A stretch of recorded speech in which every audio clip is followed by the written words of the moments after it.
What's up, YouTube? It's Anthony from Meineke Cinnaminson. This is a 2007 Toyota 4runner V8 exhaust system. So some of the common areas that you're going to see on these is the flange is completely rusted out.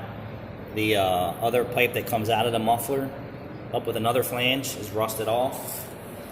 And then under this hanger assembly here, you can see that this was completely rusted off, and that was leaking in there as well.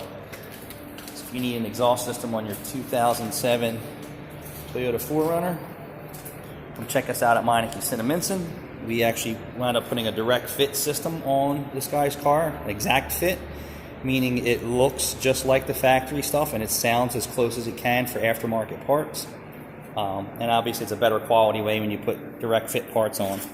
So this is the center muffler assembly. You can also see there's a hole right there too, on the top side of the pipe, which may be difficult for a customer to see.